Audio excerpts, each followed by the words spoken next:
de ce que j'ai dit jusqu'ici. Sauf que maintenant, ça va être une succession de choses à connaître qui vont nous permettre de clôturer, je l'espère, en beauté, cette session. C'est aussi une manière pour moi de vous remercier de votre assiduité, de votre présence et de l'intérêt que vous accordez au corpus que nous tentons d'éclairer à travers ce modeste projet qu'est l'école Njeli, le chemin de la connaissance. Donc, la naissance de l'univers. La naissance de l'univers. Je vais parler de cela. Je vais commencer par un thème générique qui a pour titre le couronnement. Sous-entendu du roi, du pharaon, bien sûr. Et je vais lire ce texte qui n'est pas de moi, qui est de Grégory Lanners, qui a publié un article il y a quelques années qui porte précisément sur le calendrier égyptien. J'aborde aussi cette question parce que vous savez que nous approchons le nouvel an. Il faut bien comprendre en fait de quoi nous parlons, hein, évidemment. Parce que le nouvel an, c'est aussi le début, le commencement de l'univers. Parce que notre système est cyclique. Il n'est pas linéaire. C'est important aussi de le comprendre. C'est pour ça qu'on dit il faut regarder aujourd'hui parce que nous vivons l'instantanéité du moment. C'est une faute grave. Parce que si vous comprenez comment l'univers fonctionne, vous allez comprendre que c'est la question des cycles. Et chaque instant, c'est une boucle perpétuelle. C'est-à-dire, l'atome fait la boucle et tout grandit dans ça. C'est-à-dire, la seconde redevient la seconde. Donc, à chaque fois, nous sommes renouvelés. À chaque fois, nous sommes renouvelés. Ce n'est qu'une question d'échelle. Plus on s'éloigne de l'atome originel, plus le cycle s'agrandit. Donc, on a l'impression que nous sommes dans une ligne en finalité parce que le temps d'une vie, au maximum, c'est 100 ans. Ce n'est rien en comparaison, évidemment, du cycle sidéral. Mais sachez que chaque jour est une création. C'est un don divin. Chaque fois que vous voyez le soleil se lever, c'est la création. Donc, vous pouvez partir à 0, partir à 9. C'est une remise à 9. D'accord? Et je parle du jour, je peux parler de l'heure, je peux parler de la minute, je peux parler de la seconde, je peux parler de la tierce. Chaque tierce, c'est un don divin. C'est un renouvellement, c'est un cycle. Parce que l'atome tourne à ce niveau-là. C'est à ce stade-là qu'elle se situe, et même moins que la tierce. Parce que la tierce, évidemment, c'est ce qu'on a pu percevoir dans le compte du temps. Mais le temps commence avec le mouvement atomique. Je pense que vous le savez. Avec le yeri-yeri. C'est là où le temps commence, puisqu'il va générer une courbe. Donc, un cycle. Donc, il faut bien comprendre que nous ne sommes pas dans un temps linéaire. Ceux qui méprisent leur histoire se méprisent eux-mêmes parce qu'ils ne savent pas qu'en fait, ils sont leurs ancêtres. En fait, en réalité. Ceux qui disent que l'histoire n'est pas importante, il faut regarder aujourd'hui pour préparer demain, que le développement, vraiment, c'est aujourd'hui. Qu'est-ce qu'on va faire avec l'Égypte antique? Vraiment, non, ça leur donne des démangeaisons. Ils ne comprennent pas. Même le sens de l'histoire, le sens même de Dieu, la parole divine, ils ne savent pas ce que c'est. Ce sont en fait, voilà, des gens qui sont parfaitement extérieurs aux choses sacrées. Donc, on ne peut pas. Enfin, je le dis comme ça, je ne sais pas à vous que je devrais le dire, je le sais, parce que j'imagine que c'est des choses que vous savez déjà. Mais c'est important quand même de le rappeler. Bon, en l'instauration du calendrier égyptien, note Grégory Lanners, le jour de l'an, c'est-à-dire le premier jour de la saison d'inondation, correspondait au début de la crue annuelle du Nil. À l'instauration du calendrier égyptien, le jour de l'an, c'est-à-dire le premier jour de la saison d'inondation, correspondait au début de la crue annuelle du Nil, c'est-à-dire au commencement du monde. C'est ça, le nouvel an. Sauf qu'il y a une nuance que je vais introduire ici, vous allez comprendre. Cependant, cette dernière était basée sur un cycle de 365 jours et un quart, correspondant à une révolution complète de la Terre autour du Soleil et non de 365 jours. La crue se décalait chaque année à l'intérieur du calendrier d'un quart de jour, d'un jour tous les 4 ans et donc d'un mois tous les 120 ans. Ainsi, au bout d'un certain temps, la crue du Nil pouvait survenir en pérette, alors que cette saison devait normalement voir la germination des récoltes, ou en chémou, période durant laquelle on était censé moissonner. Mais, malgré ce décalage, ce n'est que tous les 1460 ans que la crue pouvait à nouveau coïncider avec le 1 Aket, c'est-à-dire le premier jour du mois de l'inondation. Le jour de l'an est toujours resté dans l'esprit des anciens Égyptiens comme le jour idéal de la crue du Nil. La crue du fleuve était parfois comparée à l'océan primordial se renouvelant, image symbolique très forte de la recréation. C'est ce que je disais tout à l'heure, c'est-à-dire le nouvel an, c'est la recréation, c'est-à-dire le renouvellement du monde. La crue du fleuve était parfois comparée à l'océan primordial se renouvelant, image symbolique très forte de la recréation, du renouvellement du monde, à l'image de l'importance de cette crue qui conditionnait les récoltes et faisait donc vivre les anciens Égyptiens. Et c'est grâce à cette symbolique du renouveau, restée associée au jour de l'an, que la date du 1 Aket, Aket c'est le temps de l'inondation, c'est la saison d'inondation, c'est-à-dire, on veut dire ici, le premier jour du mois de l'inondation, est dite favorable pour un couronnement sur les parois du temple de Der el-Bahari. C'est le temple qui a été bâti, vous le savez, par la reine Hatshepsut, qui a régné en Égypte, vous le savez, durant la 18e dynastie. Voilà. Donc, ce sur quoi je veux porter votre attention, c'est la coïncidence qui existe entre, évidemment, le nouvel an et le couronnement. Le couronnement, le nouvel an est la date idéale pour le couronnement, le moment du renouvellement du monde, parce qu'avec un nouveau roi commence une nouvelle ère. Voilà pourquoi le calendrier peut toujours être actualisé. Ça dépend du référent qu'on prend. Les musulmans choisissent l'Égir, c'est-à-dire Mahomet, qui va donc porter la couronne à ce moment-là, entre guillemets. Voilà pourquoi il commence comme ça. Les chrétiens vont choisir Jésus. Voilà pourquoi on dit avant et après Jésus-Christ quand on est chrétien, tout au moins dans les perspectives occidentales, car Jésus, c'est le héros culturel du monde de l'Europe occidentale. Et les Soudanais auront nécessairement d'autres référents parce qu'ils ont la couronne depuis qu'Osiris est mort. C'est ça. C'est-à-dire, nous célébrons bientôt le nouvel an et c'est une perspective qu'il faut avoir. C'est-à-dire, on ne peut pas dire qu'on va commencer aujourd'hui parce que notre civilisation a déjà un passif quand les autres n'en avaient pas. C'est-à-dire, la chrétienté a commencé, certes, avec un passif, mais un passif qu'elle a voulu gommer parce que ne répondant pas à son paradigme ni à ses canaux. C'est-à-dire, pourtant bien inspiré, bien évidemment, de la civilisation égyptienne, tout comme l'islam, qui est né, disons, dans l'espace arabe, qui est plutôt patriarcal. Donc, il ne pouvait pas coller absolument à ce que font les Soudanais, les subsahariens. Voilà pourquoi ils partent plus ou moins, on ne dira pas de zéro, mais pour eux, c'est de zéro. Parce qu'avant, ils n'avaient pas de civilisation, ils étaient simplement sous la tutelle des anciens Égyptiens qui ont dominé, vous le savez, le monde pendant des milliers d'années. Et donc, il faut bien comprendre ces perspectives-là. Hein. C'est simplement pour remettre les choses à l'endroit, parce que souvent, on peut se dire, mais quand on dit avant et après Jésus-Christ, ça veut dire que Jésus a existé. J'ai souvent entendu ça. C'est vraiment... bon, il faut vraiment... Bon, ce n'est pas ça. Hein, je veux dire ça pour être simple. Non, il faut bien comprendre que tout est une question des référents. Quand on compte comme ça veut dire qu'on efface l'existence de nos ancêtres, ce qui n'est pas possible puisque nous sommes dans un cycle. Vous comprenez que ça veut dire qu'on s'efface soi-même. Ce n'est pas possible. OK? Donc, vaut mieux avoir un référent le plus ancien possible. Et ce que nous avons comme trouvé en réalité, c'est le référent égyptien, puisque le calendrier égyptien est connu, attesté et puis référencé, etc. Donc, on peut se servir de ces calendriers pour statuer sur le calendrier kémite d'une certaine façon. Ça, c'est clair. Voilà. Donc, ça, c'est une chose. Et je poursuis en disant ceci. C'est donc le jour de l'an qu'Hatshepsut choisit pour son couronnement en l'an 7 du règne de Diotimès, conventionnel, 3, c'est-à-dire Toutmosis 3, si vous voulez. Le choix de cette date idéale fut conditionné par le contexte politique particulier. C'est parce qu'elle désirait asseoir son pouvoir en devenant officiellement co-régente qu'elle opta pour une date symbolisant le renouveau bénéfique à l'image de la crue du Nil. Je le redis encore une fois, quand je parle du renouveau bénéfique, sachez que, et sous-entendu donc la crue, sachez que c'est le début, la création, parce que le nouvel an correspond à la création de l'univers. C'est la même chose. Bon. Une partie des inscriptions de Der el-Bahari traitant de ce couronnement fut en fait recopiée à partir de fragments mettant en scène celui d'Amenemhat III, qui est un pharaon de la 12e dynastie, c'est-à-dire mettant en scène le couronnement d'Amenemhat III pour sa corrégence avec son père, soi-disant Sénouséret III, appelé ailleurs Sésostris III. On peut alors penser qu'Hatshepsut s'est également inspiré de la date du 1 Aket 1, c'est-à-dire le premier jour de l'inondation, qui devait être celle de l'intronisation à la corrégence d'Amenemhat III.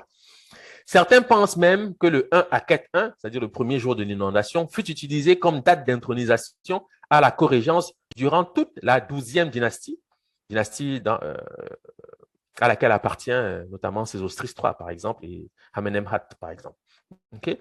Cette fête du jour de l'an qui correspondait à l'intronisation, à la corrégence, ça c'est moi qui le dis, hein, cette fête du jour de l'an, qui correspondait à l'intronisation, à la corrégence durant 3 jours, enfin, durait 3 jours et était consacrée à Ré, c'est-à-dire au soleil, puisque le 1 à Ket, c'est-à-dire le premier jour de l'inondation, était regardé comme le jour de la naissance du soleil, ainsi que l'indiquent les papyrus du Caire et de Turin datant de la 19e dynastie, époque ramesside. Grégory Lanners signale que, parallèlement au premier jour de l'an, c'est-à-dire le 1 à Ket 1, une autre date était considérée. Ça, c'est important. Écoutez bien ce que je vais vous dire ici. C'est important. Vous allez comprendre quelque chose de fondamental. Lanners nous dit que, parallèlement au premier Aket 1, c'est-à-dire au premier jour de l'an, premier jour de la saison de l'inondation, une autre date était considérée sur certains aspects comme un autre jour de l'an, un jour de l'an idéal. Il s'agit du premier jour de la saison suivante, c'est-à-dire le 1 Péret 1, autrement dit le premier jour de la saison de la germination. Sa charge symbolique était très forte puisque le 1 Péret 1, c'est-à-dire le premier jour de la saison de germination, correspondait à l'instauration du calendrier, à la réapparition des terres après que la crue s'en soit retirée, ce qui d'une part symbolisait la recréation du monde par la réapparition du théâtre primordial et d'autre part entraînait le début de la germination des récoltes. Donc, si vous avez bien suivi, il existe ici une curiosité sur laquelle je veux porter votre attention. Parce que, d'après les relevés égyptologiques recensés notamment ici par Grégory Lanners, il semblerait, je vais dire comme ça de cette façon, que les Égyptiens aient eu 2 jours de l'an. C'est ce que dit en clair le texte que je viens de lire. Il y a le jour de l'an qui correspond au premier jour de la saison de l'inondation et le jour de l'an idéal qui correspond au premier jour de la saison de la germination. Dans les 2 cas, le premier phénomène, c'est bien sûr l'inondation, c'est-à-dire le Nil qui se gonfle de ses eaux. Dans le second cas, c'est l'apparition des récoltes. OK? L'apparition des terres pour les récoltes, etc., pour les récoltes, voilà, c'est cela. OK? Donc, la germination, en fait, des plantes qui ont été semées. Voilà. Donc, c'est une curiosité qu'il faut résoudre. OK? Il faut comprendre ce qui est en train d'être dit, parce que vous allez comprendre pourquoi. Je le dis déjà parce que c'est un référent que vous allez reconnaître. Pourquoi le nouvel an est à la fois perçu ou reçu le 1er janvier et pourquoi il est aussi reçu, disons, au temps de l'inondation, c'est-à-dire en été, c'est-à-dire dans quelques jours maintenant. Okay? Parce que les 2 perspectives sont comprises dans le calendrier égyptien. Sauf qu'aujourd'hui, on focalise davantage sur le 1er janvier parce que c'est de cette façon que les Romains ont voulu porter la chose. On oublie davantage que les Égyptiens avaient aussi un nouvel an en été, celui que nous allons observer, mais en le disant, c'est aussi une manière pour moi de dire qu'il ne faut pas oublier que nous avons aussi un nouvel an en tant que Soudanais, en tant que Kémites, dans le temps de décembre. Il ne faut pas l'oublier.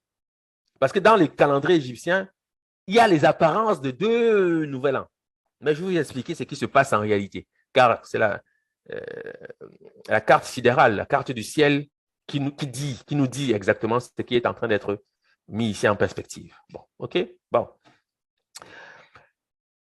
C'est donc ce jour, en parlant donc du premier jour de la saison de la germination, c'est donc ce jour que Ramsès II, pour proclamer 6, c'est donc ce jour que choisit Ramsès II pour proclamer 6 des 8 fêtes cèdes dont les dates de proclamation, c'est-à-dire l'envoi d'un dignitaire chargé de l'annoncer à travers le pays, nous sont connues.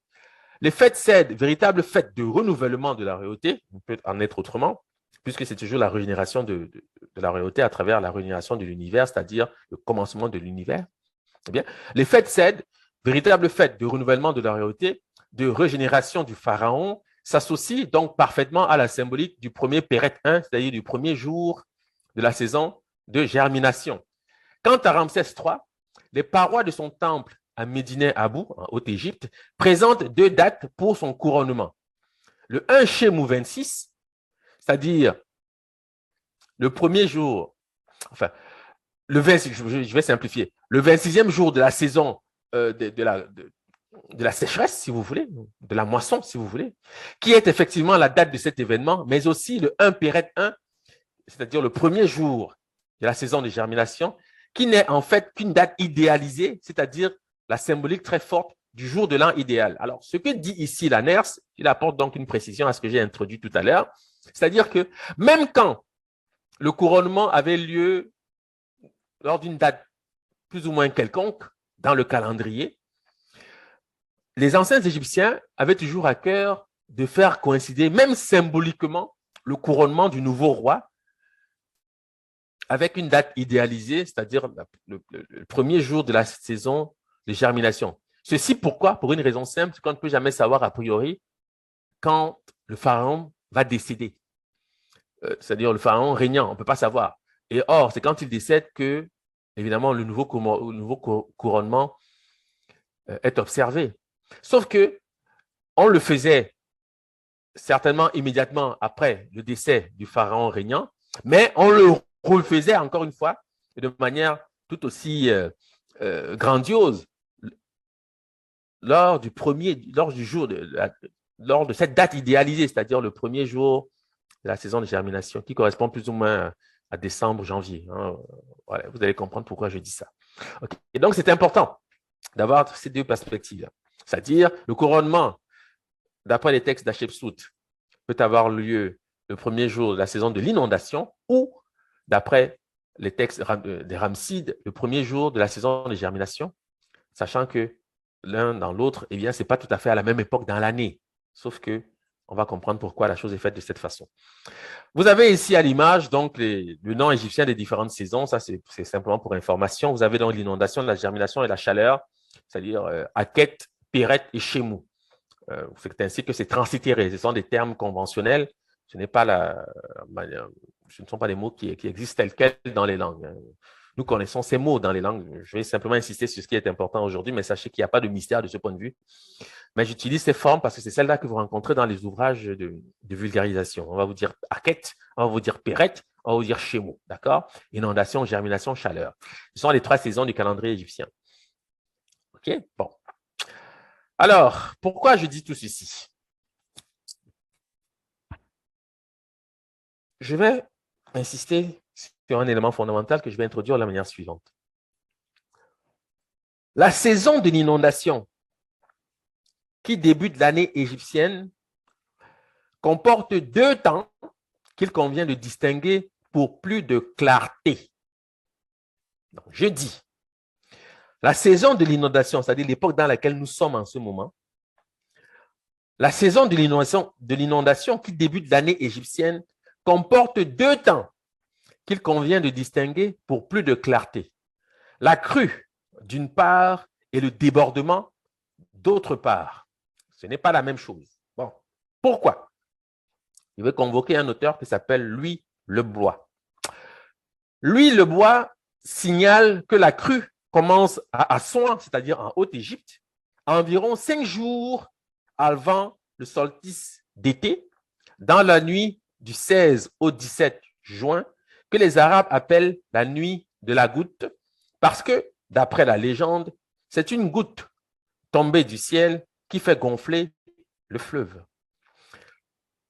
Cet événement coïncide avec le lever d'Orion, image d'Osiris dans le ciel. Qu'est-ce que je suis en train de vous dire maintenant? La crue qui débute 5 jours avant le solstice d'été correspond au lever d'Orion, qui est l'image d'Osiris dans le ciel. La crue prend une quinzaine de jours pour s'étendre d'Assouan aux environs de Memphis, qui est une ville proche du Caire, où elle arrive au commencement de juillet. Et c'est alors que le fleuve déborde. Débordement. Événement qui coïncide avec le lever de Sirius, image d'Isis dans le ciel. On dit alors qu'Isis pleure la disparition d'Osiris, que ses larmes sont la cause du débordement du fleuve. Les anciens Égyptiens regardaient Osiris Orion et Isis Sirius comme les régents du commencement de l'année. Donc, ce que, à ce stade, vous devez retenir, c'est que dans le phénomène de l'inondation, il y a 2 temps qu'il faut marquer parce qu'il se passe dans ces deux temps des événements singuliers au niveau du ciel. La crue coïncide avec le lever d'Orion. La crue, c'est quoi? C'est le gonflement des eaux.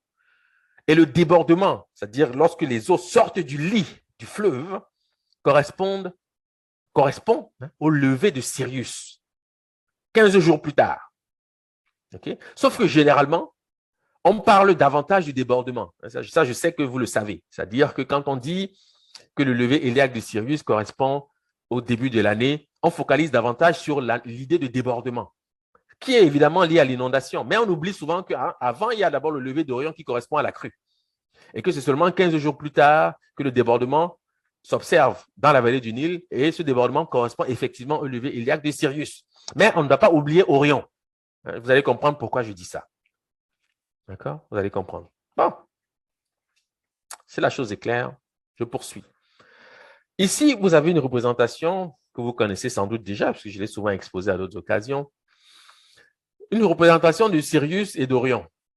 Vous avez Sirius qui est ici figuré sous la forme d'une vache qui est en train de naviguer sur une barque céleste. Et vous avez Orion qui est figuré sous la forme d'un homme, la tête tournée en arrière, la main levée, qui est en train de naviguer. Et l'affrontement des deux barques, c'est-à-dire la rencontre des deux barques, est marqué par un symbole très important. Il s'agit d'une plante réputée être le papyrus, sur laquelle est posé le faucon, c'est-à-dire Horus, coiffé de la double couronne. C'est-à-dire, ici, nous avons une représentation, si vous voulez, de ce qu'on appelle en fait le couronnement. Bon, ce que je vais vous dire, déjà, en partant, c'est que chacun d'entre vous qui êtes ici présent, vous êtes tous, autant que vous êtes, figurés par ce faucon coiffé de la double couronne. Je le dis comme ça, ensuite vous allez comprendre. C'est la raison pour laquelle nous pouvons positivement placer le travail que nous réalisons dans le cadre de l'école des scribes sous la tutelle de la couronne d'Égypte, la double couronne. Parce qu'au-delà d'une couronne matérielle, c'est d'abord un symbole, c'est d'abord une notion. Et vous allez certainement mieux comprendre ce que je dis. Et elle n'a pas disparu parce que la civilisation s'est effondrée. Non, dans les langues, cela persiste. Donc, vous pouvez placer un travail sous la tutelle de cette couronne parce que la couronne, c'est d'abord un symbole avant d'être posé sur la tête d'un roi. Le roi, en soi, n'est que passager. La couronne est perpétuelle. Elle est immortelle. Elle ne disparaît jamais. Donc, ce n'est pas parce que la civilisation a périclité que le symbole aussi a disparu. Non. Je vous le dis parce que cette couronne à elle seule, c'est celle-là qui donne autorité au pharaon. Donc, c'est la couronne qui est importante, ce n'est pas l'individu qui la porte. Bon, j'espère que je suis clair de ce point de vue-là. Donc, ici, vous avez donc cette image, qui est une image qu'on trouve par ailleurs au niveau du planisphère de Dendera. Le planisphère de Dendera que nous avons eu la chance d'ailleurs de voir il y a quelques jours à la Bibliothèque nationale de France. Je sais qu'il y en a parmi vous qui étaient avec nous et qui ont pu d'ailleurs faire des photos de ce point de vue. C'est des choses qu'on reconnaît au niveau du planisphère de Dendera. OK? Vous avez Sirius qui est figuré sous la forme d'une vache, vous avez Orion et vous avez cette image qui est en fait Horus. On va dire Horus par commodité, disons, qui est placée sur une plante très importante, vous verrez, papyrus, OK, et qui est coiffée de la double couronne. Horus, c'est le roi. Donc, on parle ici du couronnement. Et c'est l'affrontement, c'est-à-dire la rencontre de ces deux barques qui signifie cela. Vous allez comprendre pourquoi. Okay. La première chose que je dis ici, et c'est ce qui fait le lien avec ce que j'ai dit jusqu'ici, c'est que vous devez savoir introduire les nombres lorsque vous avez une représentation. Sinon, ça ne sert à rien de prétendre qu'on connaît quand on est seulement dans la description d'une image qui est certes belle, mais qui cache une réalité ésotérique. Et c'est cette réalité ésotérique qui nous intéresse. Vous savez que le chiffre du féminin, c'est le chiffre 4. Je l'ai dit à suffisance. C'est Isis. Vous devez le savoir. Vous savez que le chiffre 3, c'est le chiffre du masculin. Je l'ai dit à suffisance. C'est Osiris. La somme, c'est-à-dire la rencontre d'Isis et Osiris, c'est-à-dire de 4 et 3, donne 7. C'est Horus que vous avez là. 7, c'est le chiffre de la personne. 4 plus 3, c'est aussi le chiffre du couple. Mais je vais le dire encore mieux tout à l'heure. Mais je le dis déjà de cette façon. C'est pour cette raison que j'ai dit tout à l'heure que tout autant que vous êtes tous des Horus. Si j'utilise cette terminologie, d'accord? Mais en fait, c'est Jata. C'est lui, Sunjata, que vous avez sous les yeux ici. C'est de lui qu'il s'agit. Pourquoi on le sait? Parce que ce faucon que vous avez ici se dit Segé. Bon, c'est le chiffre 8, soit dit en passant. Mais il ne faut pas que ça vous trouble. Comme je vous ai dit, il y a ce qu'on appelle des paradoxes. Je ne veux pas éclairer cet aspect parce que ça m'amènerait ailleurs. Parce que le chiffre 8, c'est le chiffre du renouvellement. Nous sommes ici dans un système de renouvellement puisque les deux astres se rencontrent. Ils vont produire le renouvellement du monde. Voilà pourquoi c'est le couronnement. Donc, 8 est effectivement ici, même si vous ne le voyez pas. C'est pour cette raison, j'insiste, pour cette raison que j'ai dit tout à l'heure qu'il y a des choses que je ne dis pas, et ça va vous apparaître comme un paradoxe, mais ce n'est pas grave, c'est simplement parce que je ne veux pas m'étendre sur plein de choses et ça va vous perdre, en fait. Et ça, je pense que je crains que ce soit le cas. Donc, je préfère me limiter à des choses que j'ai déjà pu dire avant. Bon. Et sachez que c'est le thème de l'idée d'être boiteux. Je le dis aussi en passant, même si je n'insiste pas. Sachez le thème d'être boiteux paralytique dans un nombre conséquent de langue kémite. En swahili, on va dire shege. C'est être cagneux, bancal, boiteux, etc. Voilà pourquoi on sait que c'est Jata qui est là. Et Sogolon, c'est celle-là que vous avez ici, qu'on appelle Isis, hein, par commodité. Et Magan Kenyi, Magan le beau, le père de Sunjata, c'est lui que vous avez ici. Même si ceci reste à établir, on pourra le faire ultérieurement, car ce que je dis là, sachez-le, je ne le dis pas en vain, c'est exactement cela. Mais on va se limiter à des choses que nous avons déjà vues jusqu'ici. Donc, je vais vous dire que nous avons donc ici la reproduction du système du monde, mais d'une autre façon. Hein? Parce que Isis et Osiris, là, ce sont les deux cercles qu'on appelle le même et l'autre. Hein? Je pense que même si ce n'est pas apparent, je le dis pour que vous sachiez que c'est de cela qu'il est question. C'est une représentation ici de l'atome, du système du monde. C'est ça que vous avez ici sous les yeux. Sauf qu'évidemment, c'est simplifié. Mais dès l'instant où vous avez le 4 et puis le 3, et puis vous avez le 7 en perspective, sachez que nous sommes déjà dans la quadrigémelléité et tout ce que cela comporte, parce que le 7 entre aussi dans le système gémellaire. 4 plus 3, d'ailleurs, je vais le dire tout à l'heure, vous allez bien comprendre. Ne soyez pas inquiets, vous allez bien comprendre. Ce n'est pas parce que vous ne voyez pas 8, mais plutôt 7, que vous allez croire que non, c'est un chiffre différent. Non, non, non, non, non. Parce que le dénombrement malinké, bambara, soudanais en général, et même kémite, subsaharien en général, c'est pas comme en français 1, 2, 3, 4. Non, non, non, non, non, non, non, non. Si vous comptez comme ça, vous allez très vite aboutir dans une broussaille, un champ. Vous n'allez rien comprendre de ce qui se passe fondamentalement. Mais, puisque ce sont des aspects que je n'ai pas encore tout à fait éclairés, je m'en tiens à ce que, bon, on peut comprendre. Donc, nous avons ici une reproduction du système du monde. Ça, au moins, c'est clair. Je le dis. 4, c'est le féminin. 3, c'est le masculin. La somme, la rencontre, donne 7, qui est le chiffre de la personne. Et la personne, c'est Sunjata lui-même. Quand il dit « je suis venu en personne », « je suis venu de moi-même », on dit en personne, ce n'est pas en vain. Yere, ça veut dire en personne. Le même, en personne. C'est aussi l'expression de l'unité. Même si vous voyez 7, sachez que c'est une manifestation de l'unité. Parce qu'une personne, c'est 1. Donc, sachez que le dénombrement dans le paradigme soudanais est différent de ce que vous pensez. Parce qu'il y a plusieurs systèmes de numération.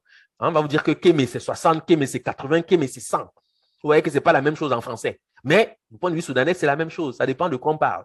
C'est pour ça que je dis qu'il y a des paradoxes. Bon, en tout cas, quand on réfléchit avec le savoir que nous avons jusqu'ici à travers l'école de Jules Ferry, il y a des paradoxes. Mais quand on est dans le bois sacré, le paradoxe disparaît. Parce qu'on comprend mieux. Voilà. Donc, ceci est clair. Alors, ce qui est intéressant, c'est que vous avez ceci en Égypte antique.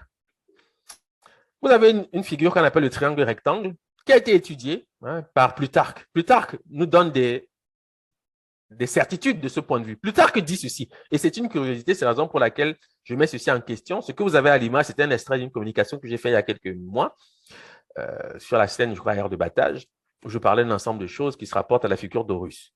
Donc, c'est un extrait. Raison pour laquelle, pour ceux qui souhaitent en savoir plus, je vous renvoie à ces extraits. C'est des communications que j'ai faites il y a plusieurs mois déjà sur la figure d'Horus. Plutarque nous dit que pour figurer la trinité égyptienne, les Égyptiens représentent le triangle rectangle. C'est ce que vous avez à l'image. Il dit que la base, c'est Isis, qui est de valeur 4. La hauteur, c'est Osiris, qui est valeur 3. Ça, c'est normal, parce que c'est ce que disent les Soudanais. Le mâle et la femelle. 3 pour le mâle, 4 pour le femelle. Et puis, il dit que l'hypoténuse, c'est Horus, qui est valeur 5, et non pas 7. Pourtant, je viens de vous dire que, en fait, la somme, c'est 7. Ça doit être 7. 7 est nécessairement là-dedans. Mais plus tard, il dit que c'est 5. Et il a raison. Je vais vous expliquer pourquoi. Et comment la chose doit être comprise. Parce que c'est ici ce qu'on appelle un paradoxe. C'est aussi une façon pour moi d'illustrer ce qu'on appelle des paradoxes. C'est-à-dire que quand on n'a pas tous les éléments, on voit des contradictions. Pourtant, ce n'est pas du tout ça. Ce n'est qu'une question de perspective et d'explication. OK? Bon. Explication de cette trinité égyptienne. C'est-à-dire Osiris, Isis et l'enfant Horus. Le père, la mère et l'enfant. Et nous avons tous une père, nous avons tous une mère, nous avons tous un... Donc, on parle de nous, en fait. De la personne. C'est-à-dire de vous. Hein? Sachez-le, parce que quand on parle du roi, souvent, vous devez savoir qu'en fait, un enfant qui naît, c'est un roi. Il est dans cette perspective-là. Il est dans le renouvellement du monde. Ça, c'est clair. Bon, Plutarque dit que les Égyptiens comparaient la Trinité, Osiris, Isis, Horus, au triangle rectangle. C'est ce qu'il dit dans le traité d'Isis et Osiris. Il dit que, Plutarque dit que les Égyptiens comparaient la Trinité, Osiris, Isis, Horus, au triangle rectangle qui a 4 parties de base, 3 de hauteur, 5 d'hypoténuse. C'est ce que je viens de dire. La base représente Isis, la hauteur Osiris, l'hypoténuse Horus. Voici le calcul qu'il fait. Et c'est ce que vous devez savoir, c'est cette façon que la Trinité doit être envisagée. On met au carré. 4 au carré égale 16. Okay? 3 au carré égale 9. Je reprends. 4 au carré égale 16. 4 étant le féminin. 3 au carré égale 9. 3 étant le masculin. Soit 16 plus 9. Donc, on fait la somme qui donne 25. C'est-à-dire 5 au carré, qui est la valeur donnée que Plutarque donne à l'hypoténuse.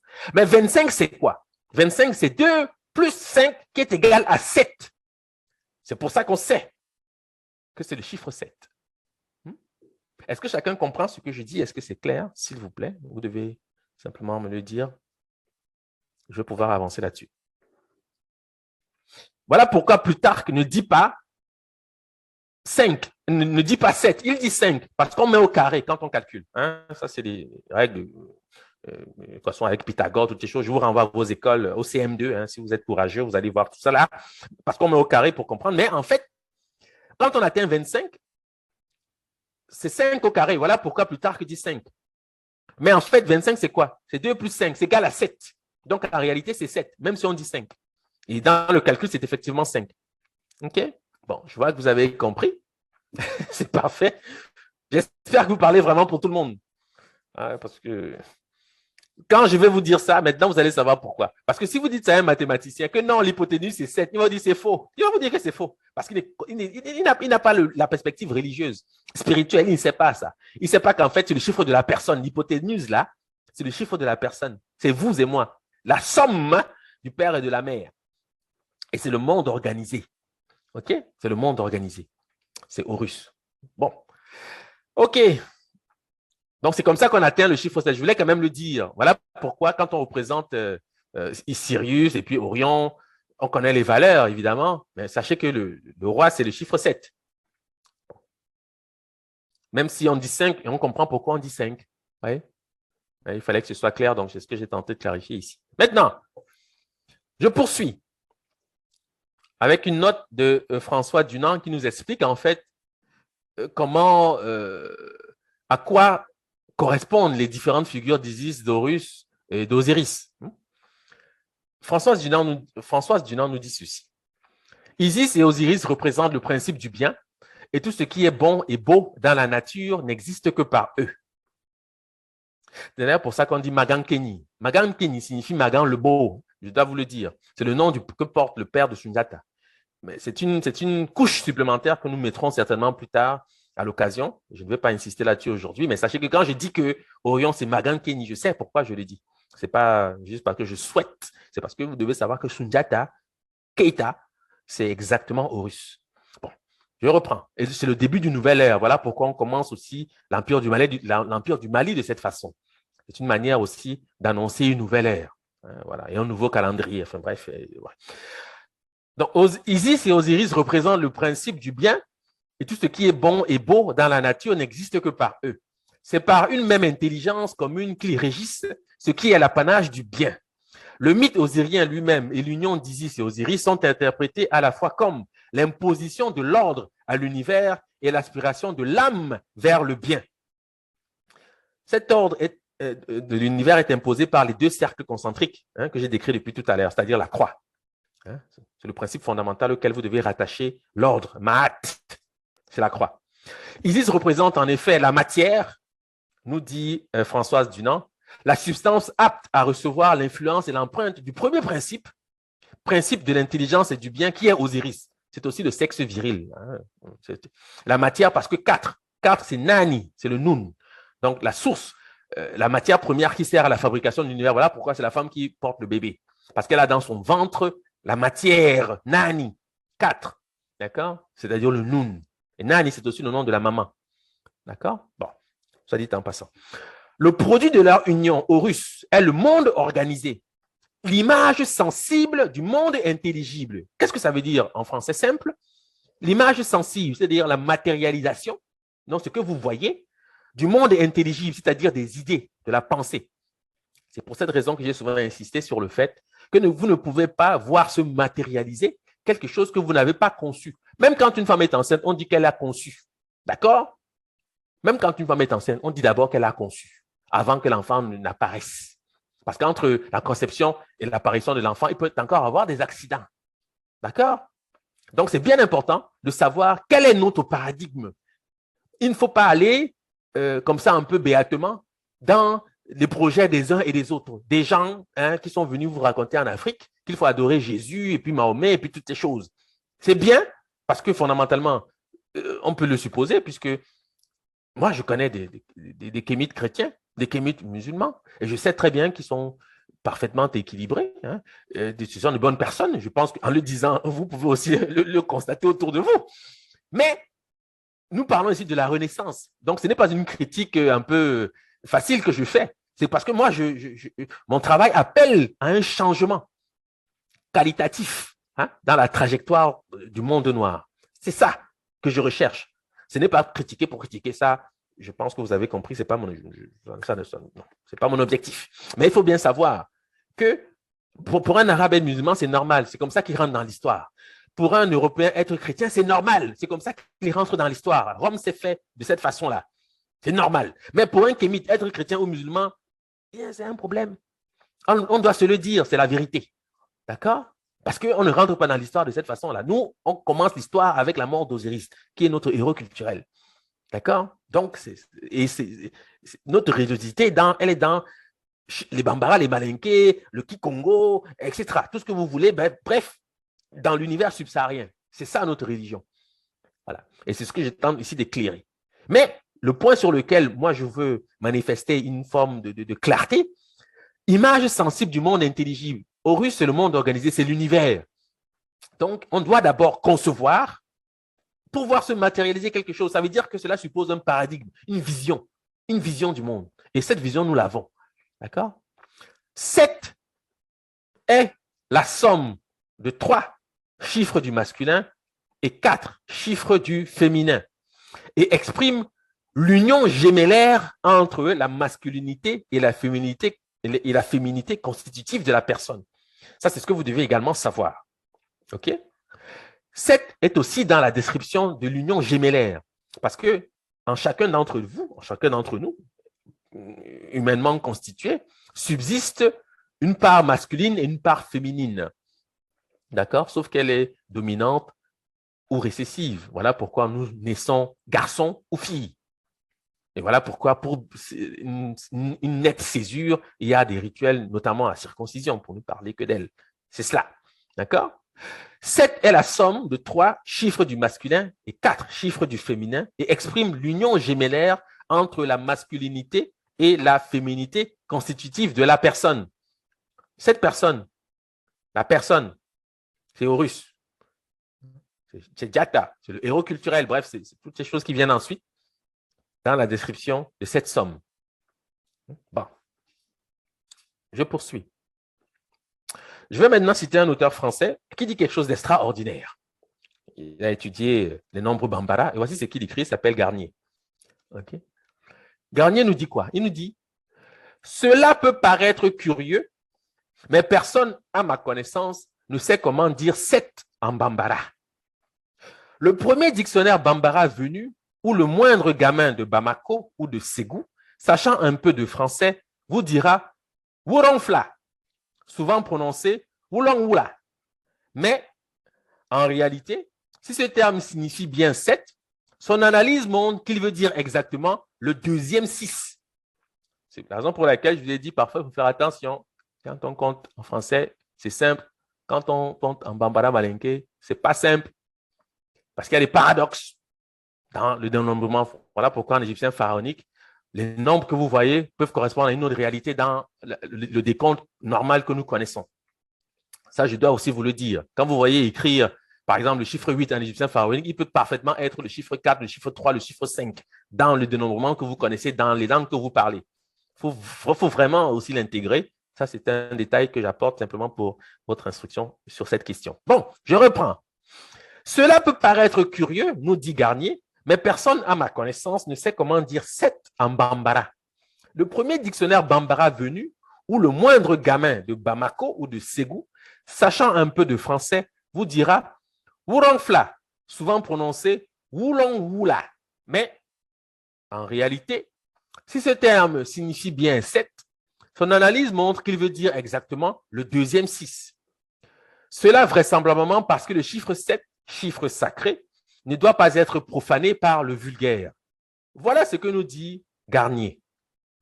J'ajoute, cette remarque de Garnier est juste, car le Bambara dit en effet Wolongfla, Wolongfla, Wolongfula ou Wolongwula pour 7, Wolongfilanan pour 7e et Woro pour 6. Donc, évidemment, c'est Woro qui devient Wolo. On le comprend parce que le R et le L, c'est la même lettre. Ce sont des lettres qui s'interchangent, vous l'aurez compris. OK? Cette règle est générale pour les langues mandées, c'est-à-dire mandingues. En mandinka, par exemple, on va dire Woroula 7 en Kasonké, Worovila 7 en Malinké, Woroula 7 en Djalonké, Worongla 7. Le sens de deuxième 6 que Garnier donne au chiffre 7 du Bambara n'est pas exclusif. Ça, c'est ce que moi je dis. Puisqu'en Bambara, on dit également Wolo, qui signifie quoi? Procréation, accoucher, engendrer, naître, mettre au monde. Et Filanine, qui signifie jumeau, qui vient de Fila, qui signifie deux. Si bien que Wolong Fila signifie aussi la naissance des jumeaux. Littéralement, une idée conforme à la création de l'univers suivant le paradigme soudanais, création de l'univers qui se fit en 7 jours d'après les textes abrahamiques. Ça, je le rajoute parce que je veux que vous ayez un socle de compréhension. C'est-à-dire que quand on vous dit que le monde a été créé en 7 jours, parce qu'au russe, sa valeur, c'est 7. Le monde organisé. Ça, c'est un détail important. Mais je sais que vous le savez, puisque chrétiens, musulmans le disent. Donc, c'est un socle sur lequel vous pouvez vous appuyer pour bien comprendre ce que je suis en train de dire. Mais je n'étais pas obligé, mais je le dis parce qu'il y a parfois besoin de références pour mieux comprendre. OK? Donc, quand Garnier nous explique en fait que cette Worongfila ou Wolongfila signifie le deuxième 6, bon, il lit littéralement, je comprends pourquoi. Parce qu'il voit Woro, 6, Fila, ça veut dire 2. Donc, il lit le deuxième. Mais ce n'est pas ça le sens. Le sens, c'est la naissance des jumeaux. Wolongfila, littéralement, mot à mot, c'est la naissance des jumeaux, l'accouchement des jumeaux, la création. Les jumeaux sont dans la description des générations divines. Les dieux primordiaux. D'accord? Incarnés dans l'unité, parce qu'en réalité, ils forment une unité. D'accord? Mais cette unité, bien sûr, en perspective, nous avons le chiffre 7, parce que le chiffre 1 contient tous les nombres, tous les chiffres. D'accord? Ça, vous devez quand même le savoir. Voilà pourquoi ce sont des mutations, en fait, du chiffre 1 qu'on observe quand on compte, en réalité. Mais, bon, est-ce que c'est clair ce que je dis? Si c'est le cas, on va pouvoir procéder. Merci. OK, parfait. Jeanne Thierry, Kesson, c'est clair, parfait, merci. Donc, ça veut dire qu'en réalité, Horus que vous voyez là, qui manifeste l'affrontement des barques d'Isis et Osiris, c'est-à-dire Orion et Sirius, et bien sûr, c'est le chiffre 7, mais c'est aussi un jumeau. Jumeau de qui? Ça, c'est le grand mystère. Vous allez comprendre, en fait, le jumeau. Le jumeau, c'est d'abord aussi le placenta. Enfin, il y a un ensemble de choses que vous pouvez dire ensuite, mais on comprendra bien que c'est de cela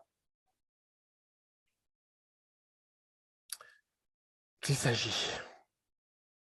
Donc, OK, parfait. Donc, si vous avez compris ça, j'avance. Donc, en Bambara, pour ne citer que le Bambara, on va dire Wolong Fula. Wolong Fula pour signifier 7. Mais mot à mot, je vous ai dit, ça signifie soit le deuxième 6, si vous voulez, soit la naissance du jumeau. L'un dans l'autre, c'est la même chose. OK? Point de vue étymologique, c'est ça. Et les Bambara le savent très bien. Sauf que le Fula que vous voyez là, c'est ça que vous devez retenir, parce que c'est ça qui est intéressant, c'est ce qui est important. L'autre signifie naissance, l'autre Fula. Mais Fula signifie quoi? Fula signifie 2. En Mandinka, par exemple, on va dire Fula, c'est 2. On dit Fulang, personne du même âge, c'est-à-dire le congénère, la personne de même classe d'âge. On dit Fulanding, le jumeau. En malinké, Fila, c'est 2. C'est la même chose que Fula. Ce n'est qu'une mutation phonétique contextuelle. En Mandinka, on dit Fula. En malinké, on dit Fila, mais c'est le même mot. 2, en malinké, Filan, camarade d'âge. Malinké, Filanen, jumeau, Filaba, père, couple. Bambara, Filan ou Fila, 2, camarade d'âge. En Bambara, Filanine. Les jumeaux, Djalonké, Firin, 2. En Soussou, Firin, 2. Firin, Firin, 2 à 2. C'est le même mot qui mute. Le Soussou, c'est une langue mandée au même titre que le malinké, etc., Bambara, Mandinka. En Songhai, Ferao, donner des jumeaux. En Kakabe, Feren, jumeaux. Aspect que je n'aborde pas aujourd'hui, mais sachez que le titre même que porte le roi d'Égypte, c'est-à-dire le pharaon, sort ici. D'accord? Ça sort d'ici. Ce que vous avez là, les formes-ci, même si je ne développe pas là-dessus, parce que par exemple, en Mandinka, on dit Farin, pour signifier le maître, le seigneur. Farin. On va dire Farin Kabou, le roi, le maître de Kabou, du royaume de Kabou. Par exemple, en Mandinka, ça c'est clair. Mais comme c'est un aspect que je n'aborde pas ici, mais puisque vous voyez l'image d'Horus et son couronnement dans la description de la limite des cycles que marque d'une part la barque de Sirius et d'autre part la barque d'Orion, eh bien, je dois quand même vous expliquer que Horus, et bien sûr, c'est le pharaon. Ça, je pense que vous le savez. Donc, ça sort ici. Mais il fallait que j'explique le sens du chiffre 7 pour que vous sachiez pourquoi la somme, bien sûr, donne 7. Mais pour dire 7, c'est Wolong Fula. Fula, c'est 2. D'accord? Parce que 7, c'est le chiffre de la personne. 4 plus 3, c'est-à-dire il y a deux entités, si je veux. L'homme et la femme dans 7. Voilà pourquoi c'est les jumeaux. Vous allez comprendre, parce que le principe de gémellité est aussi dans la description même du mariage. J'y viens, mais vous devez déjà avoir ces correspondances. Donc, quand vous voyez 7, sachez que dans 7, il y a 4 et 3. 4, la femme, 3, l'homme. Et ils sont donc dans une relation de type gémellaire, mais constitutive aussi de la personne en tant qu'entité distinguée. Voilà. Bon. Autre chose qui se situe dans la suite de la description que j'ai rappelée tout à l'heure, même si c'est une précision que j'apporte ici. Plutarque nous dit que le Perséa, c'est l'avocat, je le dis pour ceux qui ne savent pas, mais Plutarque utilise le terme Perséa. Plutarque nous dit que le Perséa est une plante consacrée à Isis, c'est ce qu'il dit, et que de toutes les plantes qui croissent en Égypte, le Perséa était celle qu'on offrait de préférence à Harpocrate, c'est-à-dire Horus l'enfant. Harpocrate signifie Horus l'enfant. C'est-à-dire Horus, fils d'Isis et Osiris, dans le mois de Messori, c'est-à-dire le temps dans lequel nous sommes, c'est-à-dire au temps du Nouvel An, parce que le mois de Messori, c'est le dernier mois de la saison des Chemou, et le mois qui précède donc le premier Aket, c'est-à-dire le premier jour de l'inondation. Okay? Messori, littéralement, signifie la naissance du soleil, soit dit en passant. Messori, en copte, on dit Messori, mais la graphie égyptienne, translittérée Mesoutra, signifie littéralement la naissance de Ré, c'est-à-dire la naissance du soleil. Bon, comment s'appelle l'avocat et pourquoi Plutarque le dit? C'est qu'il faut connaître effectivement le nom de l'avocat. Ambassa Pia, c'est l'avocatier. Bakaka Pia, avocat. Eton Pia, avocat. Poulard Piaï, avocat. Soussou Pia, avocat. Baminkumbit, à l'ouest du Cameroun. Bia, c'est l'avocat. Malinké Pia, avocat. Ngomala, à l'ouest du Cameroun. Pia, c'est avocat. Bakoko Pija, c'est le Y qui devient un J, avocat. Je présente cette série pour vous indiquer que ce soit dans le domaine soudanais comme dans le domaine d'Ibantou, l'avocat porte le même nom. Certains vont penser que c'est un mot qui provient de l'anglais pear pour signifier la poire. Ce n'est pas le cas. La raison que je sais pourquoi ce n'est pas le cas, c'est parce que vous devez comprendre cette note de Plutarque, vous devez la comparer à ce que je dis ensuite. Plutarque dit ça pourquoi? Et pourquoi l'avocat est consacré à Isis et à Harpocrate? Parce que le nom du Perséa, c'est-à-dire de l'avocat, est un homophone. Par exemple, du bakoko, bia, qui signifie naître, venir au monde. En swahili, on dit pia pour signifier nouveau, frais, récent, neuf. Ou pia, restauration, condition première restaurée, remise à neuf, c'est-à-dire le nouvel an. D'accord? Voilà pourquoi, au nouvel an, on offrait en offrande à Horus et à Isis des avocats, parce que l'avocat s'appelle comme le nouvel an. D'accord? Et accessoirement, je vous suggère, lors du nouvel an, d'apprêter de manière tout à fait particulière, et bien évidemment, un plat à base d'avocat, hein, pour célébrer et s'inscrire dans les perspectives de nos ancêtres de ce point de vue, parce qu'au moins, on sait ce qu'on fait à partir de là. En Kikongo, Mpia signifie être sain, fort, frais, vigoureux, sans infirmité, en bonne santé, des notions qui rendent compte du renouveau saisonnier. Être sain, fort, frais, vigoureux, sans infirmité, en bonne santé, notion qui rendent compte du renouveau saisonnier. J'espère que c'est clair pour tout le monde. Le Fang va donc dire biais, qui est la même chose que bia, sauf qu'en Fang, on dit biais pour signifier état de nourrice, biais, enfanter, engendrer, produire, pondre, habiller, accouchement, abialer, toujours la même racine, bien sûr, naissance, lieu de naissance, origine, bialer, naître et bibial, placenta du fœtus. Je rappelle qu'en malinké, en bambara, biais, c'est le sexe de la femme.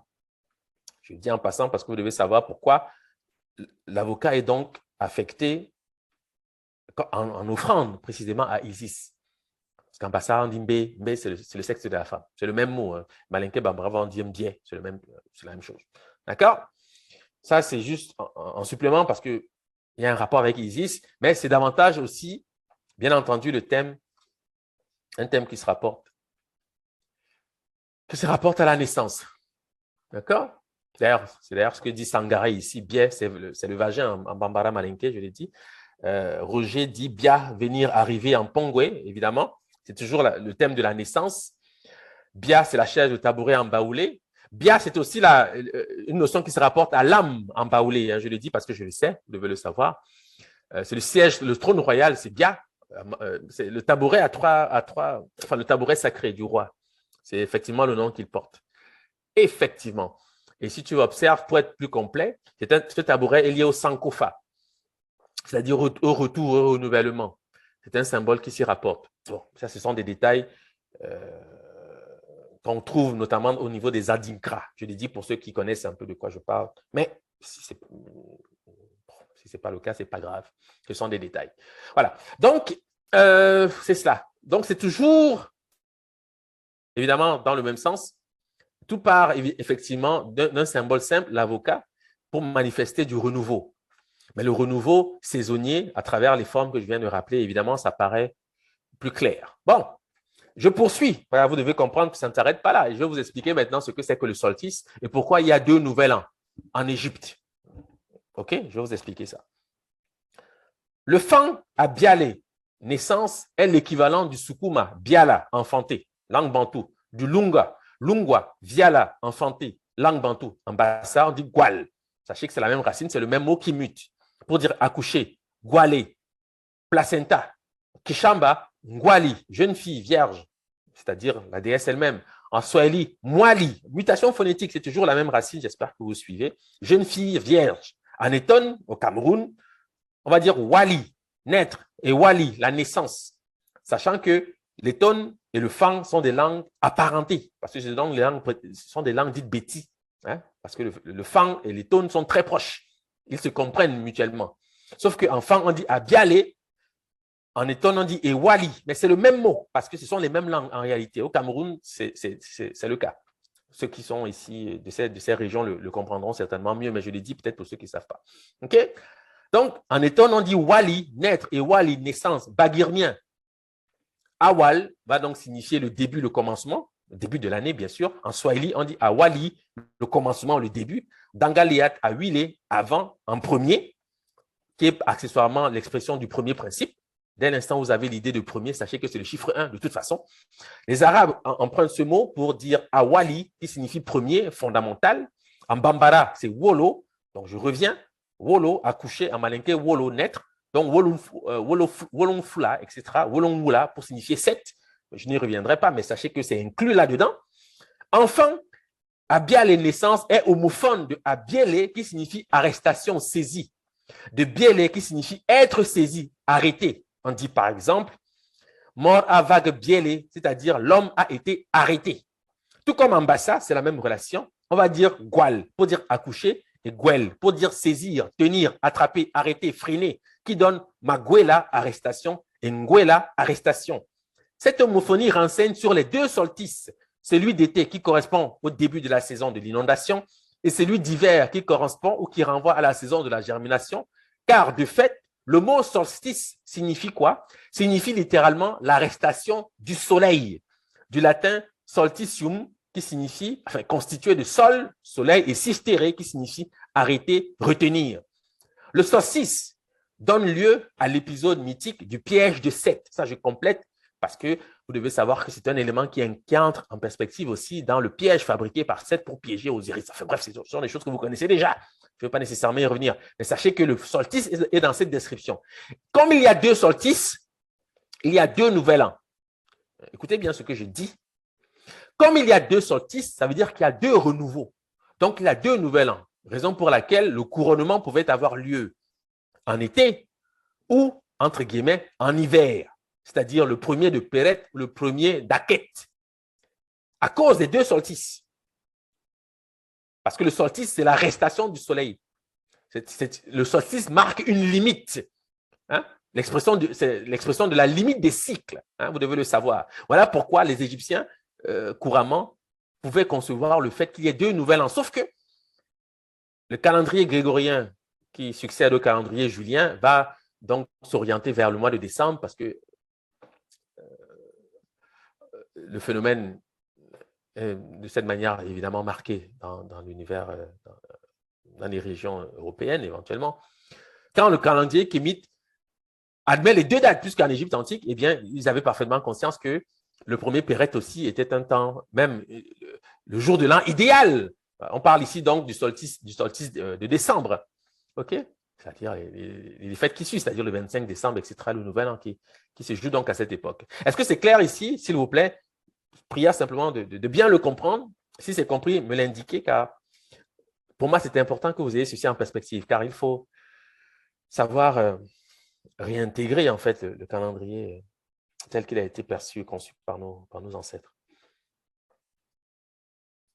OK, parfait. Sana m'a dit que c'est clair. Jeanne Thierry, Jean. OK, parfait. Donc, c'est l'arrestation du soleil. Pourquoi? Parce que la naissance correspond aussi à une arrestation. C'est-à-dire les mots de la naissance sont les mots de l'arrestation, c'est-à-dire du solstice. OK? Donc, c'est la limite des cycles. La limite des cycles qui, chez la femme, bien sûr, est liée bien évidemment à la lune, raison pour laquelle la lune intervient aussi dans le discours général sur notamment le piège de Seth, le fait de remplir, etc. Enfin, bref, on en a parlé aussi à d'autres occasions, mais vous devez savoir que il y a plusieurs observations qui nourrissent le même récit mythique. Tout n'est qu'une question, il faut juste faire attention, il faut juste être prudent et faire attention, parce qu'on veut t'expliquer un phénomène. Il existe un mythe, mais le mythe explique absolument tout. Absolument tout. Bon. C'est d'ailleurs pour cette raison que même dans la Bible, pour ceux qui l'ont lu, il y a cette arrestation de Jésus sur le mont des Oliviers. C'est la même chose. C'est le solstice qui sont en train de marquer de cette façon.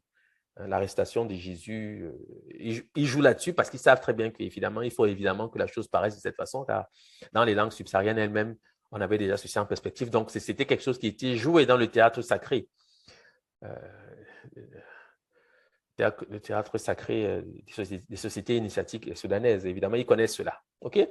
Voilà.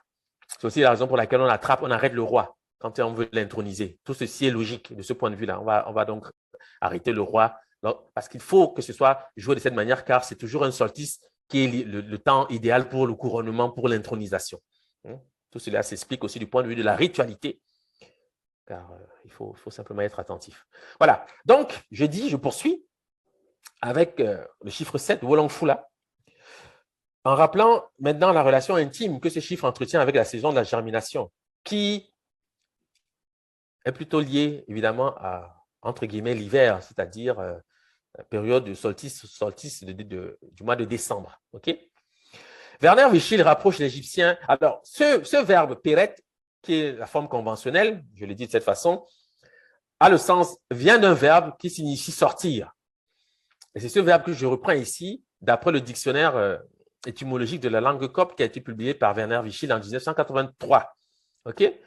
Donc, il étudie cette graphie et il dit ceci. Il dit premièrement que, évidemment, cette graphie provient du verbe qui est aussi considéré péré, qui signifie sortir. Et c'est ce que je vais lire maintenant, y compris les formes coptes et les solutions lues au sein des langues kémites, pour que vous compreniez bien de quoi il s'agit quand on parle de cette époque-là, de l'année. Werner Wichil rapproche l'Égyptien péré, sortir, copte, péré, éclore, jaillir, pousser en parlant d'une plante, apparaître en parlant des astres, de l'hébreu para, porter des fruits, être fructueux, prospérer, fertile, naître, augmenter, fructifier, accroître. Parce que Wichil pensait, comme d'autres auteurs, évidemment, que l'égyptien pharaonique est une langue sémitique. Bon, c'est son choix. Évidemment, on sait qu'il se trompe, mais ce n'est pas grave, il était de bonne foi. Il n'a fait que suivre un paradigme dans lequel il avait étudié. Bon. Mais son travail est remarquable, car il a fait un travail remarquable du point de vue de la langue copte. OK? Bon, je reprends. Werner Wichil rapproche l'égyptien péré, qui signifie sortir, et qui correspond au copte. Péré, qui signifie éclore, jaillir, pousser en parlant des plantes, apparaître en parlant des astres, de l'hébreu para, porter des fruits, être fructueux, prospérer, fertile, naître, augmenter, fructifier, accroître, qui prend le sens de fécondité en tant que substantif. Voilà la relation que Wichil établit.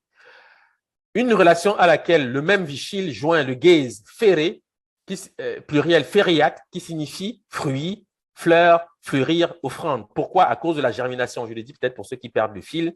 Je rappelle que c'est le thème de la germination. Voilà pourquoi ce mot a le sens objectif de fleur, de fruit, de fleurir, voire même d'offrande. Okay? En gaze notamment. On va dire feria pour signifier fleurir, faria pour signifier fructifier, donner des fruits. Okay? Sachez que ce mot-là, même si je ne le dis plus dans la perspective de ferao, du songhai ferao, qui signifie donner des jumeaux, c'est la même chose. Parce que quand une plante s'ouvre, elle produit ce qu'on appelle un cotylédon. C'est ce que vous avez ici à l'image. C'est ce qu'on appelle des cotylédons. En bambara, le cotylédon, c'est Feren. C'est le nom du pharaon d'Égypte. Je le dis parce que vous devez le savoir. Feren signifie aussi le morceau, la part. Car en réalité, on assiste ici à ce qu'on appelle l'explosion des origines. C'est la graine qui s'ouvre. Hein? Bambara Feren, c'est aussi le nom du morceau, le fait de segmenter, de répartir, etc. C'est ce qu'on dit, Feren. Et Feren, c'est le nom du cotylédon, exactement ce que vous avez ici à l'image. Et je l'ai dit, c'est dans la description du même vocabulaire, mais comme je ne veux pas être long et aller à l'essentiel, sachez simplement ici que c'est le nom du pharaon d'Égypte. Mais c'est une parenthèse que je fais, car il y a d'autres éléments que je dois introduire si je veux vraiment vous expliquer ce que c'est qu'un pharaon. OK? Bon. Donc, donner des fruits en béja, on va donc dire phare, fleur, firi, fleurir, pousser, en syriaque, pera. Ce sont les formes usuelles pour dire le pharaon, je vous le dis. Pour dire fruit, en araméen, pera, porter des fruits.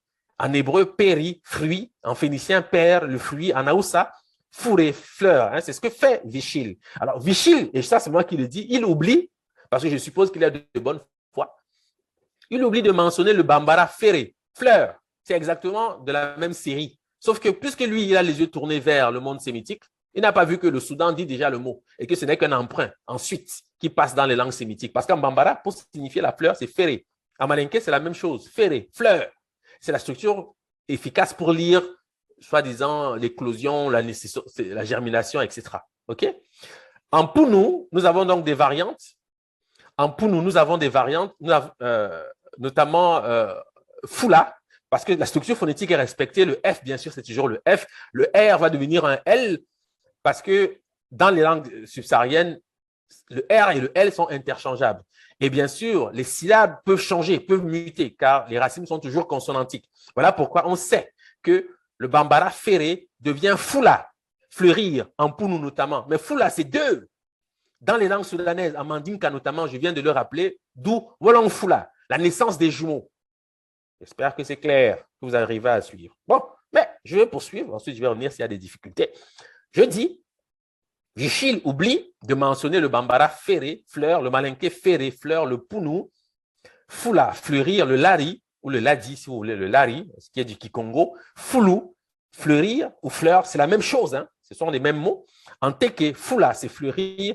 Ligbo, au Nigeria, Ifulu, c'est la floraison, c'est-à-dire la germination. Kibembe, au Congo, Fula, on dit Kufula, c'est donner des fleurs, fleurir en Kikongo. Fulu, fruits, fleurs, Fula, fleurir, être dans un état florissant, porter des fruits, s'augmenter, devenir nombreux, qui est homophone en Kikongo de Fula, qui signifie ressusciter, faire revivre. Fulu, ressusciter, qui est le thème effectif pour signifier la fin d'un cycle et le renouvellement du monde. C'est toujours le même mot qu'on utilise dans ce contexte. Et c'est le chiffre 2. Fula, Wolon Fula, la naissance des jumeaux, ne l'oubliez pas, parce que tout ceci est lié, en fait. Donc, homophone du Kikongo, Fula, ressusciter, faire revivre, Fulu, ressusciter, le concept revendiqué par la saison de la germination, okay? C'est-à-dire le renouvellement du cycle, en fait. On peut voir que ce vocabulaire s'accorde à l'expression du chiffre 2, je n'ai cessé de le dire, Mandinka, Fula, qu'on trouve dans le Bambara, Wolong Fula, qui signifie 7, littéralement donner des jumeaux.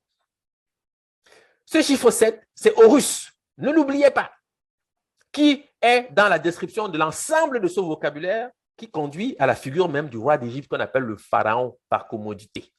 D'accord? Ne l'oubliez pas, c'est la somme de 4 et 3. Je suis ici dans la description, j'allais dire imagée, du système du monde. Car ce que j'ai dit avant se trouve simplement en support, en quelque sorte, à ce que je suis en train de rappeler maintenant, parce que je veux que vous ayez la matérialité aussi des choses, au niveau du calendrier notamment, et des figures éminentes, évidemment, de la civilisation égyptienne. OK? Bon.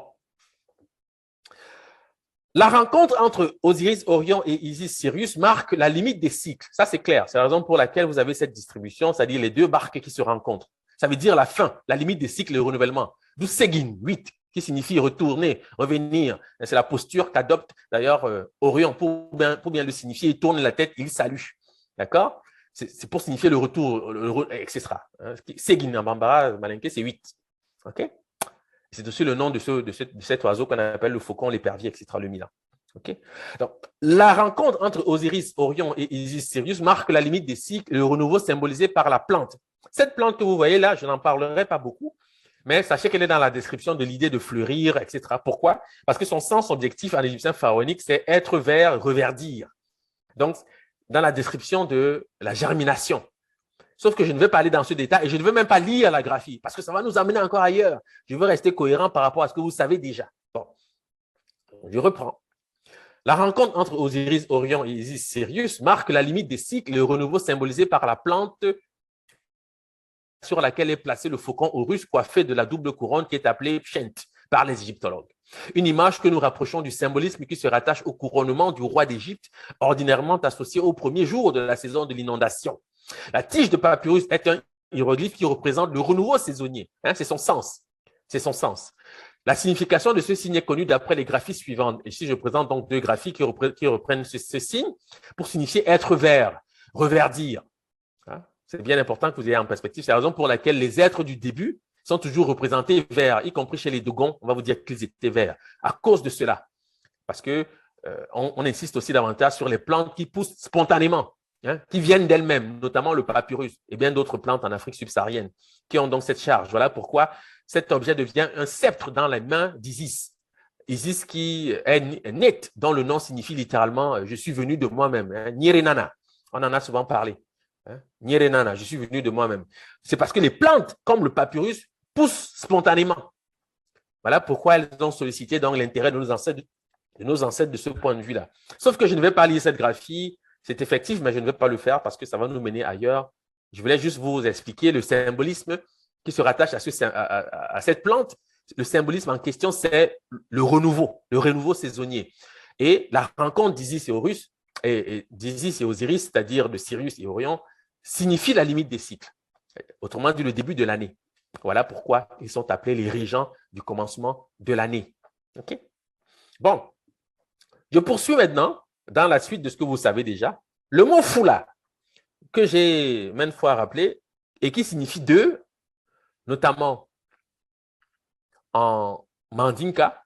Donc, le mot fula du mandinka qu'on trouve dans le bambara Wolong Fula et qui désigne le chiffre 7 est aussi le nom de la fleur. Ça, on vient de le voir. Cette fleur que vous trouvez donc ici, parce que le papyrus, évidemment, c'est une fleur, puisque le scribe prend le soin d'indiquer la floraison. Donc, évidemment, cela est pris en compte puisqu'on sait que c'est le chiffre 7. Donc, cette plante que vous voyez là soutient aussi le mot Wolong Fula, parce que Fula signifie fleurir, notamment en Punu. OK?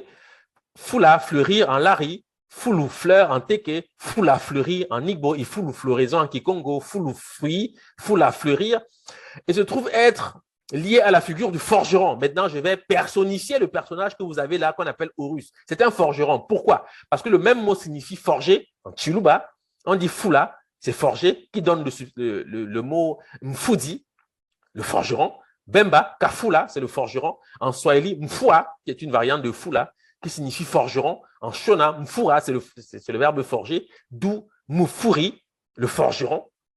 Tonga, Kufura, forger. Kivenda, Mufuli, c'est le forgeron. Le forgeron est le héros culturel par excellence, héros civilisateur qui apporte des techniques aux humains. Chez les Dogons, ce rôle est dévolu au nomo septième, à cause du chiffre 7, une figure qui se confond avec celle de la forge. Le nomo septième, nous dit Oscar Mfouin, maître de la parole, est un forgeron. Il fut tué par les hommes et sa tête fut enterrée sous une forge. Ça aussi, c'est un élément fondamental. C'est la raison pour laquelle le héros civilisateur est toujours un forgeron, raison pour laquelle le roi lui-même sollicite les éléments de la forge. Pourquoi la forge? À cause des 4 éléments fondamentaux. C'est aussi le lieu de rappeler les origines, évidemment, de la musique, c'est-à-dire de la vibration du verbe et tout ce qui s'ensuit. OK? Je ne vais pas nécessairement y revenir ici. Bon. Donc, voici ce que nous dit Ogotemili. Écoutez ce qu'Ogotemili nous dit à propos du nomo septième. Le nomo septième, disait Ogotemili, comme se parlant à lui-même, s'était sacrifié. Lui seul pouvait le faire. Le septième est le maître des paroles. Il est maître du monde. Il est capable de faire toutes choses. Sans le septième, rien ne pouvait être réorganisé. Le septième pourrait dire, il ne l'a pas dit, mais il pourrait le dire.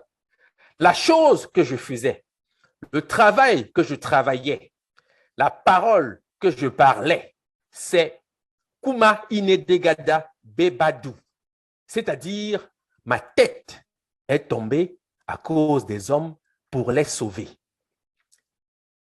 C'est ce qui va produire le sens de la croix incarnée dans cette image originelle qui manifeste du même et de l'autre. D'accord? C'est une croix qui est déjà inscrite dans la matérialisation de ce qu'on appelle l'atome. D'accord? Et c'est en perspective également le chiffre 8, c'est-à-dire le principe du recommencement, du renouvellement. La source même de la notion de temps.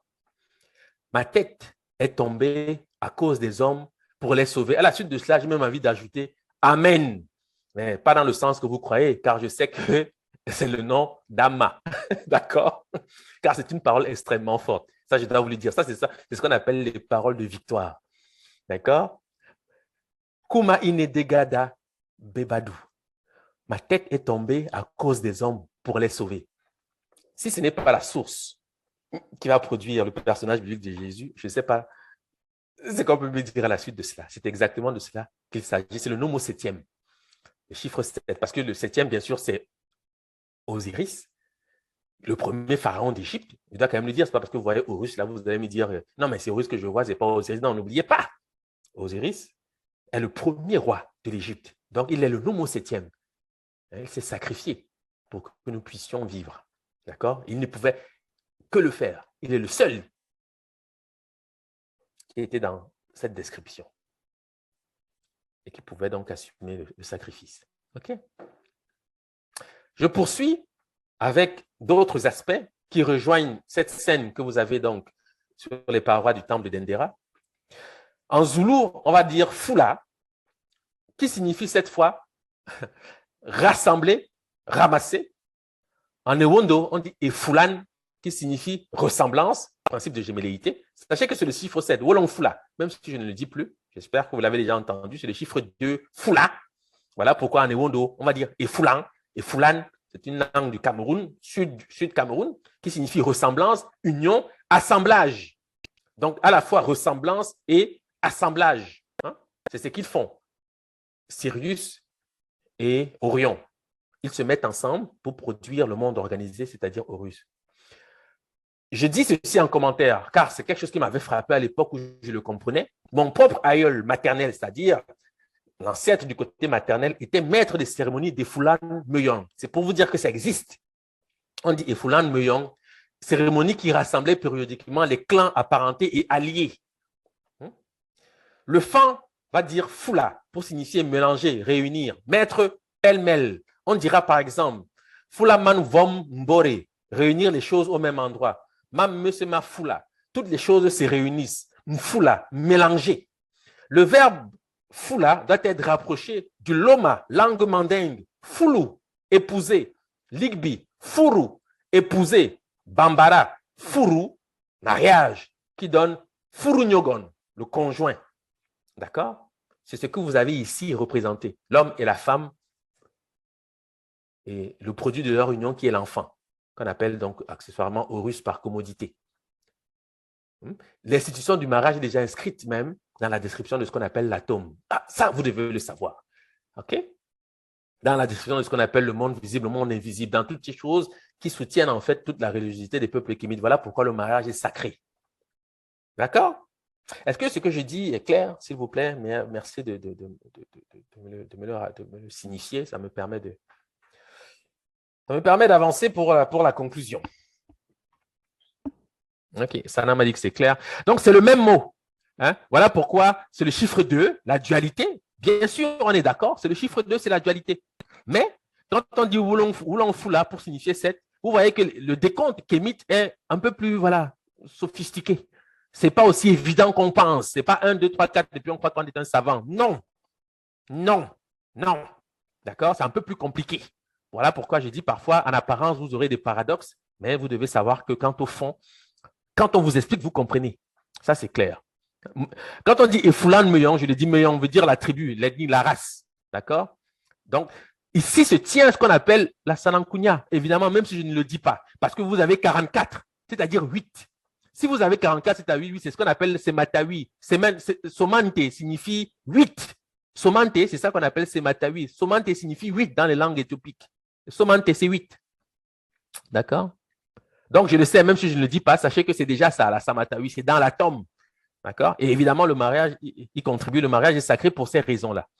Mais c'est le chiffre 2, avec tout ce que je viens de rappeler. Bien sûr. OK? Et c'est le mot d'alliance du peuple kémite, bien sûr. Et je vais conclure avec cette parole sainte du Nomo 7e, qui n'est autre qu'Osiris, je pense que vous l'avez compris. Ma tête est tombée à cause des hommes pour les sauver. D'accord? C'est qui c'est? Qui c'est? Il a explosé, bien sûr, pour produire l'univers que nous connaissons, mais chaque sacrifice accompli dans la traditionnalité du monde kémique est un souvenir perpétuel qui se rattache à cette figure qui a donc apporté la civilisation, j'aurais pu dire à Kama, mais on peut l'étendre évidemment pour parler de la civilisation dans le monde tout court, puisque nous savons que la civilisation tient ses origines en Afrique noire. Voilà. Donc, je vous remercie de votre attention. Et je suis à vous s'il subsiste quelques questions. Merci.